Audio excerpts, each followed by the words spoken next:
కార్తీక మాసంలో వచ్చే శుద్ధ ఏకాదశికి ప్రబోధిని ఏకాదశి అని పేరు. ఈరోజు సాయంత్రం తులసి కోట వద్ద సాయంత్రం 6:30 నుండి 7 గంటల మధ్యలో ప్రత్యేకంగా ఈ ఆకు మీద ఒక్క దీపం పెడితే అఖండ ఐశ్వర్యం ప్రాప్తిస్తుందని వేద పండితులు చెప్తూ ఉన్నారు. మరి ఆ దీపం ఎలా వెలిగించుకోవాలో ఇప్పుడు ఈ వీడియోలో తెలుసుకుందాం.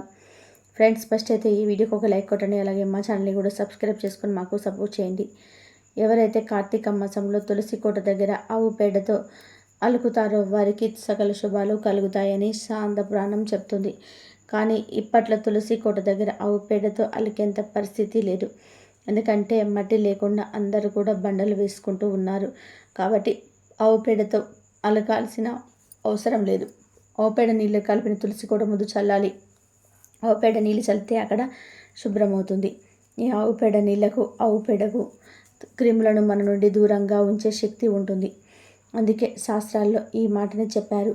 ఈ మాసమంతా కూడా సూర్యకాంతి భూమికి తక్కువగా ఉంటుంది కనుక అస్సలు అనారోగ్యాలు రాకుండా ఉండడం కోసం ఇవన్నీ ఏర్పాటు చేశారు. ఒకవేళ ఆవు పేడ కూడా దొరకకపోతే పసుపు నీళ్లను ప్రోక్షించేయండి, అంటే చల్లండి. ఆ తర్వాత ఆ నీటిని తుడిచి శుభ్రం చేయండి. కార్తీక మాసంలో ప్రతిరోజు కూడా తులసి కోట ముందు ఈ విధంగా శుభ్రం చేసి పద్మాన్ని, శంఖాన్ని, చక్రాన్ని, విష్ణు పాదాలను, స్వస్తిక్ని బియ్యపిండితో ముగ్గులాగా వేయాలి. ఇవి కాక గోవర్ధన పర్వతం లేదా వేరే ముగ్గులు కూడా వేసుకోవాలంటే వేసుకోవచ్చు. కానీ ఈ ముగ్గులు మాత్రం ప్రధానం. శంఖం, చక్రం, స్వస్తిక్, పద్మం, విష్ణుపాదం ఈ ముగ్గులు అయితే వేసుకోవాలి. ఈ రోజులో కష్టపడి ముగ్గు వేసే పని లేకుండా ముగ్గు అచ్చులు సౌలభ్యంలో వస్తూ ఉన్నాయి. ఆ ముగ్గు అచ్చులతో అయినా సరే వేసుకోవచ్చు. ఇలా ఏదో ఒక విధానంగా ముగ్గులు వేసి వాటి మీద పసుపు కుంకుమ వేసి నమస్కారం చేసుకోండి. ఇలా కార్తీక మాసంలో ప్రతిరోజు కూడా ముగ్గులు వేయాలని శాస్త్రం చెప్తుంది. కానీ ఒకటి గుర్తుపెట్టుకోండి, ఈ ముగ్గులన్నీ కూడా బియ్యపిండితోనే వేయాలి. చాక్ పీసులతో కాదు, బియ్యపిండితో మాత్రం వేయడం వల్ల అక్కడ చీమలు కానీ వేరే ఇతర జీవులు కానీ తిరిగినప్పుడు అవి ఆహారంగా స్వీకరిస్తాయి. దీనివలన తృప్తి కలుగుతుంది. చాక్ పీసులతో, సున్నంతో ముగ్గులు వేస్తే చిన్న జీవులకు నోరు పొక్కుతుంది. దాని వలన లేని పాపం కూడా చుట్టుకుంటుంది. పుణ్యానికి పోయి పాపాన్ని తెచ్చుకున్న వాళ్ళం అవుతూ ఉంటాం. కనుక ఈ విషయంలో జాగ్రత్త తీసుకోండి. ఇలా చేసిన వారందరికీ కూడా విష్ణువు యొక్క పరిపూర్ణ అనుగ్రహం కలుగుతుంది. స్నానం, జాగరణ, దీపం, తులసి సేవ కార్తీకంలో ప్రదినం. కార్తీక మాసంలో తులసి మొక్కను ఎవరైతే నాటుతారో లేదా తులసికి నీరు పోస్తారో లేదా తులసి పూజ చేస్తారో వారందరూ కూడా విష్ణు స్వరూపులు అవుతారని పురాణాలు స్పష్టంగా చెప్తున్నాయి. కొంతమందికి అనేక రకాల ఇబ్బందులు ఎదురవుతుంటాయి డబ్బు విషయంలో. ఈ సమాజంలో చాలామంది డబ్బును సంపాదిస్తారు. డబ్బును దాచి బాగా కూడబెట్టుకోవాలి అనుకుంటారు. ఆ ధనం ఒకేసారి ఖర్చు అయిపోతుంది. సంపాదించిన ధనం, దాచుకున్న ధనం అంతా కూడా ఖర్చు అయిపోతూ ఉంటుంది. మరి కొందరు ఏమీ సంపాదించకపోయినా సంతోషంగా ఉంటారు. ఎక్కడ అయితే విపరీతంగా ఆడవాళ్ళు ఏడుస్తూ ఇతరులను చూసి అసూయపడుతూ ఇంట్లో వారిని తిడుతూ శాపాలు పెడుతూ ఉంటారో అక్కడ ఎప్పుడు కూడా లక్ష్మి అంటే ధనం నిలబడదు. వంశాన్ని బట్టి వచ్చే దోషాల వలన కూడా లక్ష్మి నిలబడకపోవచ్చు. అంటే ధనం సంపాదించినప్పటికీ కూడా అది నీళ్ళలాగా ఖర్చు అయిపోతుందని పెద్దల పురాణాలు కూడా చెప్తూ ఉన్నాయి. ముందు ఇంట్లో ఆడవాళ్ళు సరిగ్గా ఉంటే ఇల్లు బాగుంటుంది. ఇంటికి లక్ష్మి ఇల్లాలి. ఇంట్లోని ఆడవాళ్ళు ఎప్పుడు కూడా ఉన్నదాంతో సంతోషంగా ఉండాలి. ఇతరులను చూసి అసూయ పడకూడదు. అందరూ సంతోషంగా ఉండాలని కోరుకోవాలి. ఆడవాళ్ళు శుభ్రంగా అంటే అసూయ లేకుండా ఉన్నప్పటికీ కూడా ఇంట్లో ధన సమస్యలు ఎదురైతే ఏకాదశి రోజు తులసి దగ్గర ప్రత్యేకంగా ఒక దీపం పెట్టండి. ఏమీ లేదు, కార్తీక మాసం అంటేనే సాయంత్రం పూట తులసి దగ్గర ఎలాగో దీపం పెడతారు కదా. రేపు వచ్చే కార్తీక ఏకాదశి నాడు కూడా తులసి దగ్గర సాయంత్రం 6:30 నుండి 7 గంటల మధ్యలో ఇప్పుడు మనం చెప్పుకోబోయే విధానంగా దీపం పెట్టండి. ముందు తులసి దగ్గర ఒక తామర ఆకును పెట్టండి. ఆ తామర ఆకు మీద మంచి పగులు లేని మట్టి ప్రమిదను పెట్టి ఆ ప్రమిదలో ఆవు నెయ్యి వేసి లేదా నువ్వుల నూనె పోసి 3 ఒత్తులతో దీపం వెలిగించండి. ఈ దీపంలో 2 అక్షింతలను వేయండి. ఈ దీపానికి పుష్పాన్ని సమర్పించి చిన్న బెల్లం ముక్కను నైవేద్యంగా పెట్టండి. ఇలా ఈరోజు తామర ఆకు మీద దీపం పెట్టడం వలన లక్ష్మీదేవి అనుగ్రహం పుష్కలంగా లభిస్తుంది. ఎందుకంటే తామర ఆకు అంటే లక్ష్మీదేవికి ఎంతో ఇష్టం. తామర ఆకు అనేది లక్ష్మీ స్థానం. ఈ కార్తీక ఏకాదశి రోజు సాయంత్రం సమయంలో ఇలా తామరాకు మీద దీపం పెట్టి నమస్కారం చేసుకుంటే లక్ష్మీదేవి విష్ణుమూర్తితో సహా మీ ఇంటికి వస్తుంది, సకల ఐశ్వర్యాలను ప్రసాదిస్తుంది. కాబట్టి ఈ ప్రబోధిని ఏకాదశికి ఇప్పుడు మనం చెప్పుకున్న విధానంగా తామరాకు మీద దీపం పెడితే చాలు, మీ ఇంట్లో దరిద్రం అంతా కూడా పూర్తిగా తొలగిపోతుంది, అఖండ ఐశ్వర్యం కలుగుతుంది. కనుక మీరు కూడా రేపు కార్తీక ఏకాదశి రోజు ఈ విధంగా ఇప్పుడు మనం చెప్పుకున్న విధానంగా తులసి దగ్గర దీపం పెట్టి శుభ ఫలితాలను పొందండి. కార్తీక శుద్ధ ఏకాదశిని ప్రబోధన ఏకాదశి, బృందావన ఏకాదశి అనే పేరుతో పిలుస్తారు. ఆషాఢ శుద్ధ ఏకాదశి రోజున పాలకడలిలో యోగ నిద్రకు ఉపక్రమించిన శ్రీ మహావిష్ణువు కార్తీక ఏకాదశి రోజున మేలుకొంటాడని పురాణ కథనం. కార్తీక శుద్ధ ఏకాదశికి బోధన ఏకాదశి, దేవ ప్రబోధిని ఏకాదశి, ఉద్దాన ఏకాదశి అని పేర్లు. తొలి ఏకాదశి రోజున శయనించిన శ్రీ మహావిష్ణువు ఈ ఏకాదశి రోజున యోగ నిద్ర నుంచి మేలుకొని రోజు కాబట్టి ఇది ఉద్దాన ఏకాదశి అయినది. దీనిని హరిబోధిని ఏకాదశి కూడా అంటారు. తొలి ఏకాదశి నాడు ప్రారంభమైన చాతుర్మాస్య మతం ఈ ఏకాదశితో ముగుస్తుంది. మహాభారత యుద్ధంలో భీష్ముడు ఏకాదశి నాడు అస్త్ర సన్యాసం చేసి అంపశయం మీద శయనిస్తాడు. అజ్ఞవల్క మహర్షి ఈ రోజున జన్మించాడు. ఈ రోజున ఉపవాసం ఉండి విష్ణువును పూజించి రాత్రి జాగరణ చేయాలి. మర్నాడు ద్వాదశి గడియలు ఉండగానే విష్ణు పూజ చేసి పారాయణ చేసి భోజనం చేసి వ్రతాన్ని ముగించాలి. కార్తీక ఏకాదశి మహత్యం గురించి స్కాంద పురాణంలో ఉంది. పాపాలను హరించే ఈ ఏకాదశితో 1000 అశ్వమేధ యాగాలు, 100 రాజసు యాగాల పుణ్యం లభిస్తుంది.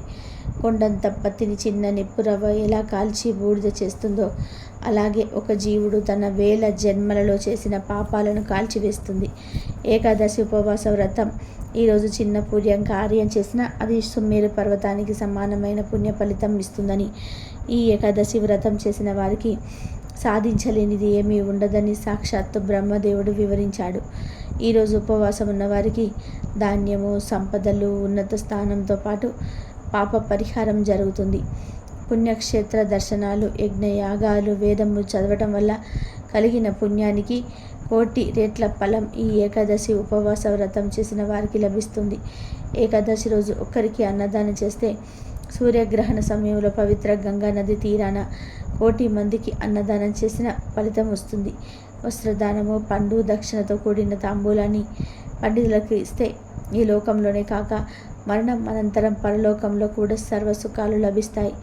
కార్తీక శుద్ధ ఏకాదశి రోజున బ్రహ్మాది దేవతలు, యక్షులు, కిన్నెరలు, కింపురుషులు, మహర్షులు, సిద్ధులు, యోగులు తమ కీర్తనలు, భజనలు, ఆరతులతో పాలకడలిలోని శ్రీ మహావిష్ణువుని నిద్రలేపుతారు. అందువల్ల ఉద్దాన ఏకాదశి రోజున ఎవరు శ్రీ మహావిష్ణువుకు ఆరతి ఇస్తారో వారికి అపమృత్యు దోషాలు తొలగిపోతాయని పురాణాలు తెలియజేస్తున్నాయి. కాబట్టి ఈరోజు విష్ణుమూర్తికి కర్పూర హారతి ఇవ్వాలి.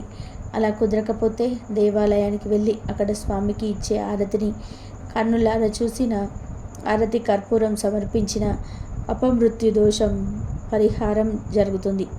కార్తీక శుద్ధ ఏకాదశి నాడు భాగవతంలోని అంబరీషోపాఖ్యానం పఠనం లేదా శ్రవణం చేస్తే చాలా మంచిది. ఇక ఎంతో పవిత్రమైన ఈ ఏకాదశి రోజున ఉదయం మరియు సాయంత్రం స్నానం చేసే నీటిలో ఒక పసుపు రంగు పుష్పాన్ని కానీ లేదా 5 తులసి దళాలను కానీ లేదా చిటికెడు పసుపును కానీ వేసుకొని స్నానం చేయాలి. అంటే ఒక పసుపు రంగు పువ్వును అనగా పసుపు చామంతి పువ్వు రేకులను కానీ, పసుపు గులాబీ రేకులను కానీ, పసుపు మందార రేకులను కానీ వేసుకొని స్నానం చేస్తే చాలా మంచిది. అలా పసుపు రంగు పూలు లేనివారు 5 తులసి దళాలను తెచ్చుకొని లైట్గా చేతితో నలిపి నీటిలో కలిపి స్నానం చేయండి. ఈ తులసి దళాలను పూజ చేయని చెట్టు నుండి కోసి తెచ్చుకోవాలి. అందరి ఇళ్లల్లో పూజ చేసే తులసి చెట్టే ఉంటాయి, కానీ పూజలు చేయని తులసి చెట్లు ఉండవు. అలాంటి వారు ఒక 1/2 స్పూన్ అంత పసుపును నీటిలో వేసుకొని స్నానం చేయండి. ఇలా ఒక పసుపు రంగు పువ్వును కానీ 5 తులసి దళాలను కానీ పసుపును కానీ వేసుకొని స్నానం చేస్తే ఆ రోజుతో మీ జీవితం మారిపోతుంది. కనుక కార్తీక ఏకాదశి రోజు అందరూ కూడా ఈ విధంగా స్నానం చేసి శుభ ఫలితాలను పొంది సంతోషంగా జీవించండి. ఈరోజు స్నానం చేసే సమయంలో గంగే చ యమునే చ గోదావరి సరస్వతి నర్మదే సింధు కావేరి జలేస్మిన్ సన్నిధిం కురు అనే శ్లోకాన్ని చదువుకోవాలి. ఇలా చదివితే సమస్త పుణ్య నదుల్లో స్నానం చేసినంత ఫలితం వస్తుంది. ఎంతో పవిత్రమైన మహిమాన్వితమైన ఈరోజు పొరపాటున కూడా బీరకాయ కూరను తినకూడదు. ఈరోజు ఉపవాసం ఉంటే చాలా మంచిది. ఉపవాసం ఉండలేని వారు అన్నం తినవచ్చు. అలా ఉపవాసం ఉండలేని వారు పొరపాటున కూడా బీరకాయ కూరను తినకూడదు. ఈరోజు పొరపాటున బీరకాయ కూరను తింటే 7 జన్మల దరిద్రం కలుగుతుంది. లేనిపోని కష్టాలు వస్తాయి, గండాలు వస్తాయి. ఇంటికి అస్సలు మంచిది కాదు. కాబట్టి ఈరోజు ఇంట్లో ఆడవాళ్ళు బీరకాయ కూరను వండవద్దు. ఎవరు కూడా ఈరోజు బీరకాయ కూరను తినవద్దు. కూర రూపంలో కానీ, ఫ్రై రూపంలో కానీ, పచ్చడి రూపంలో కానీ, పప్పులో వేసుకొని కానీ ఇలా ఏ రూపంలోనూ కూడా బీరకాయలను తినవద్దు. కోరి కష్టాలను తెచ్చుకోవద్దు. బీరకాయతో పాటు ఏకాదశి రోజు మాంసం కూరను కూడా తినవద్దు. మాంసం అంటే గుడ్డుతో సహా నాన్ వెజ్ ఏది కూడా తినకూడదు. ఇంట్లో బయట ఎక్కడ కూడా మాంసాన్ని టచ్ చేయకూడదు. ఈరోజు మాంసం తిన్న, మద్యం తాగిన సకల దేవతల శాపానికి గురి అవుతారని శాస్త్రాలు చెప్తున్నాయి. కనుక ఈరోజు కూర రూపంలో కావచ్చు, బయట అమ్మే ఫాస్ట్ ఫుడ్ రూపంలో కావచ్చు, ఏ రూపంలో కూడా నాన్ వెజ్ తినకండి. బీరకాయ మాంసాహారం కూడా ఈ 2 కూరలను ఈరోజు తినకుండా ఉంటే సరిపోతుంది. ఈ క్షీరాద్రి ద్వాదశి రోజు ఉసిరికాయను తీసుకొని ముక్కలుగా కట్ చేసి ఆ ఉసిరికాయ ముక్కల్లో బెల్లం కలిపి ఆ ఉసిరి ముక్కలను శ్రీ మహావిష్ణువుకు లేదా వెంకటేశ్వర స్వామి గారికి నైవేద్యంగా పెట్టి ఆ తర్వాత ఇంట్లో ప్రతి ఒక్కరు కూడా ప్రసాదంగా తినండి. ఉపవాసం ఉన్నా పర్వాలేదు. ఈరోజు తప్పనిసరిగా ఉసిరి ముక్కలు బెల్లం కలుపుకొని తినండి. ఇలా ఈరోజు ఉసిరికాయకు బెల్లం జోడించి తింటే 1 జన్మల పుణ్యం వస్తుంది. అన్ని వ్యాధులను తట్టుకునే శక్తి మీ శరీరానికి వస్తుంది. మీరు ఆరోగ్యవంతులుగా మారిపోతారు. ఇది ఉసిరికాయ ముక్కలకు బెల్లం జోడించి తినడం వల్ల భోగదని వారు ఈరోజు అన్నం తినేటప్పుడు ఉసిరికాయ పచ్చడినైనా సరే తినండి. ఇలా ఈరోజు ఏదో ఒక రూపంలో ఉసిరికాయ తింటే చాలా మంచిది. కాబట్టి ఈరోజు బీరకాయ నాన్ వెజ్ కూరలు తినకూడదు. ఉసిరికాయకు బెల్లం జోడించి ప్రతి ఒక్కరు కూడా తినాలి. ఇక ప్రత్యేకించి ఈ కార్తీక ఏకాదశి రోజు 2 వస్తువులను కొని ఇంటికి తెచ్చుకుంటే చాలా మంచిదని, తరతరాలకు తరగని ఐశ్వర్యం వస్తుందని పెద్దలు చెప్తున్నారు. ఆ వస్తువులో మొదటిది ఉసిరికాయ పచ్చడి. మీరు తినకపోయినా ఈ ఏకాదశి రోజు ఉసిరికాయ పచ్చడిని కొని ఇంటికి తెచ్చుకుంటే చాలా మంచిది. లక్ష్మీ నారాయణుల అనుగ్రహం కలుగుతుంది. ఇలా ఈరోజు ఈ ఉసిరి పచ్చడి కొని ఇంటికి తెచ్చుకోవడం వల్ల తరతరాలకు తరగని ఐశ్వర్యం వస్తుంది. కష్టాలన్నీ కూడా పోతాయి. ఎందుకంటే ఉసిరి అనేది శ్రీ మహావిష్ణువుకు మరియు లక్ష్మీదేవికి ఎంతో ఇష్టమైనది. ఈ ఉసిరికాయతో చేసిన పచ్చడిని కార్తీక ఏకాదశి రోజున కొని ఇంటికి తెచ్చుకుంటే తరతరాలకు తరగని ఐశ్వర్యం వస్తుందని పెద్దలు కూడా చెప్తూ ఉన్నారు. కనుక అందరూ కూడా ఈరోజు ఉసిరికాయ పచ్చడిని కొని ఇంటికి తెచ్చుకోండి. ఇక రెండవది ఉప్పు. మా ఇంట్లో ఆల్రెడీ ఉసిరికాయ పచ్చడి ఉంది, పచ్చడి అవసరం లేదనుకున్నవారు ఈరోజు 20 రూపాయలు పెట్టి గల్లులుప్పు ప్యాకెట్ను కొని ఇంటికి తెచ్చుకున్నా కూడా చాలా మంచి జరుగుతుంది. ఎందుకంటే గల్లులుప్పు అనేది లక్ష్మీ స్వరూపం. ఈ కార్తీక ఏకాదశి రోజు గల్లులుప్పు కొని ఇంటికి తెచ్చుకోమని పండితులే చెప్తున్నారు. ఇలా కొనడం వలన లక్ష్మీ కటాక్షం కలిగి మీకున్న కష్టాలన్నీ కూడా పోతాయి. తరతరాల వరకు తరగని అందం, ఐశ్వర్యం వస్తాయి. ఈ 2 వస్తువుల్లో ఏదో ఒకటి కానీ లేదా అవసరం ఉన్నవారు 2 వస్తువులను కానీ ఈ కార్తీక ఏకాదశి రోజు కొని ఇంటికి తెచ్చుకుంటే తిరుగులేని రాజయోగం పడుతుంది, తరగని ఐశ్వర్యం వస్తుంది. కాబట్టి మీరు కూడా ఈ కార్తీక ఏకాదశి రోజు ఈ 2 వస్తువులలో ఏదో ఒక వస్తువును ఇంటికి తెచ్చుకొని శుభాలను పొందండి. ఒకసారి ధర్మరాజు కృష్ణుడితో, శ్రీకృష్ణ పరంధామ కార్తీక శుక్ల ఏకాదశి పేరు ఏమిటి, ఆ ఏకాదశికి మహత్యం తెలపమని ప్రార్థించాడు. దానికి శ్రీకృష్ణుడు, ధర్మరాజా, బ్రహ్మదేవుడు నారద మహర్షికి వివరించిన ఈ ప్రబోధిని ఏకాదశి గురించి పూర్తిగా చెప్తాను, శ్రద్ధగా విను అని ఇలా చెప్పడం ప్రారంభించాడు. రాజా, కార్తీక మాసంలో శుక్లపక్షంలో వచ్చే ఏకాదశిని ప్రబోధిని ఏకాదశి అంటారు. ఇది ఎంతో పవిత్రమైన రోజు. సమస్త పాపాలను పుణ్యదినం పోగొట్టే గంగా నదిలో సమస్త పుణ్యతీర్థాలు పోగొట్టే పాపాలన్నింటినీ కూడా ఈ ఒక్క రోజు చేసే ఉపవాసం పోగొడుతుంది. అంతటి శక్తి ఈ ప్రబోధిని ఏకాదశికి ఉంది. ప్రబోధిని ఏకాదశి వచ్చిందంటే గంగా నదితో మరియు ఈ భూమండలంలో ఉన్న సమస్త పుణ్యతీర్థములతో మానవులకి పని లేదని ఆ పుణ్యతీర్థాలే ఒప్పుకుంటాయి. ఈ ఏకాదశికి చాలా మహత్తరమైనది. అని శ్రీకృష్ణుడు ధర్మరాజుకు వివరించాడు. భగీరథుడు మహా తపస్సు చేసి గంగా నదిని ఈ భూమి మీదకు తీసుకువచ్చాడు. అప్పుడు గంగా నది, నేను ప్రబోధిని ఏకాదశి రోజు వరకు పాపాలను పోగొడతాను అంటుంది. అంటే ప్రబోధిని ఏకాదశి రోజు ఇక గంగా నదితో పనిలేదు. ఈరోజు ఆచరించవలసిన పుణ్య కార్యాల వలనే మానవుల పాపాలన్నీ కూడా పోతాయని అర్థం. ఈరోజు ఉపవాసం చేస్తే వేల కొద్దీ అశ్వమేధ యాగాలు చేసిన ఫలితం వస్తుంది. అంతేకాదు 100 రాజసు యాగాలు చేసిన ఫలితాన్ని పొందుతారు. పూర్తిగా ఉపవాసం ఉండలేని వారు టిఫిన్ చేయవచ్చు, లేదా పాలు పండ్లు లాంటివి తిని కూడా ఉపవాసం చేయవచ్చు. ఈరోజు చేసే దాన ధర్మాల వల్ల అనంత పుణ్యం లభిస్తుంది. ఈరోజు చిన్న పూర్యకాలం చేసిన అది మీరు పౌతానికి సంబంధమైన పుణ్య ఫలితాలను ఇస్తుందని ప్రతీతి. కాబట్టి ఈరోజు శక్తి కలిగిన వారు అన్నదానం చేస్తే బాగుంటుందని చెప్పి, అన్నదానం చేసి అంత స్తోమత లేదు అనుకునేవారు కనీసం ఒక పైసా ఆకలితో ఉన్న ఒక్క మనిషికైనా సరే భోజనం పెట్టినా సరే విశేషమైన ఫలితం కలుగుతుంది. 1,000,000 రెట్ల ఫలితాన్ని ఇస్తుంది. ఏకాదశి గురించి అనేక గాథలు ఉన్నాయి. ఒక కథనం ప్రకారం శ్రీహరి యోగనిద్రలోకి వెళ్ళిన సమయంలో దౌర్హీనంగా వారికి దైవభాగం ఉన్నదన్న భావనతో అసురులు విజృంభించారు. దీనితో దైవగణం వైకుంఠానికి వెళ్ళగా వారి దయనీయతను గమనించిన దేవదేవుడికి దివ్య దేహం నుంచి యోగమాయకు ప్రతిరూపమైన శక్తి ఉద్భవించి అసుర సంతతిని తరిమికొట్టింది. యోగ నిద్ర నుంచి లేచిన భగవానుడు ఆ శక్తికి ఏకాదశి అని నామకరణం చేశాడు. ఏకాదశి దీక్ష ముగిసే వరకు ముఖ్యంగా ఉపవాసం ప్రధానమైనది. ఉపవాసం హరిపూజ అనేది ఏకాదశి వ్రతంలో ముఖ్యమైన విషయాలు అని హరిపురాణంలో కూడా చెప్పబడింది. ఏకాదశి రోజు ఉపవాసం ఉన్నవారు ద్వాదశి రోజు విష్ణు పూజ చేసి విష్ణువుకు నివేదించిన పదార్థాలను ఆహారంగా స్వీకరించాలి. విష్ణువుకు నివేదించకుండా ఆహారం స్వీకరిస్తే దోషం కలుగుతుందని శాస్త్రాలు చెప్తున్నాయి. విష్ణు సహస్రనామాన్ని ఎప్పుడు పఠించినా కూడా పుణ్యం కలుగుతుంది. ముఖ్యంగా ఏకాదశి రోజు గనక విష్ణు సహస్రనామాన్ని పారాయణం చేస్తే ఆ ఫలితం అనంతంగా ఉంటుంది. అనుకున్న వాళ్ళు నిర్విఘ్న పనులు పూర్తవుతాయి. భోగభాగ్యాలు కలుగుతాయి. సర్వ పాపాలు హరించుకుపోతాయి. పుణ్యగతులు పడతాయి. అంతేకాదు గ్రహ దోషాలు, నక్షత్ర దోషాలున్నవారు కూడా విష్ణు సహస్రనామాన్ని ఈరోజు పారాయణం చేస్తే అన్నిటి నుండి విజయం పొందటమే కాకుండా అన్నిటా విజయం సాధిస్తారని శాస్త్రాలు చెప్తూ ఉన్నాయి.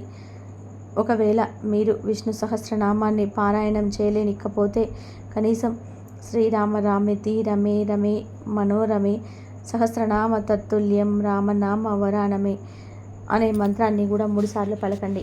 అంతే ఫలితం కలుగుతుంది. విష్ణు సహస్రనామం చేస్తే ఎంతటి పుణ్య ఫలితం కలుగుతుందో ఈ నామాన్ని 3 సార్లు పలికితే అంతే ఫలితం కలుగుతుంది. ఇది తారక మంత్రం. ఎంతో పవిత్రమైన మంత్రం. ఎంతో శక్తి ఉన్న ఈ మంత్రాన్ని ఈ ఏకాదశి రోజు 3 సార్లు పఠిస్తే చాలు. వారి పాపాలన్నీ కూడా ఆ శ్రీరామ అగ్ని జ్వాలల్లో పడి బూడిదైపోతాయి. ఈ ఏకాదశి రోజు మీరు పూజలు ఉపవాసాలు చేయకపోయినా విష్ణు సహస్రనామాన్ని పారాయణం చేయండి, లేదా వినే ప్రయత్నమైనా చేయండి. ఇవేమీ చేయలేని వారు తారక మంత్రాన్ని 3 సార్లు పఠించండి చాలు. ఉపవాసం ఉండకపోయినా ఈ పనిని చేస్తే మహాపుణ్యం కలుగుతుంది.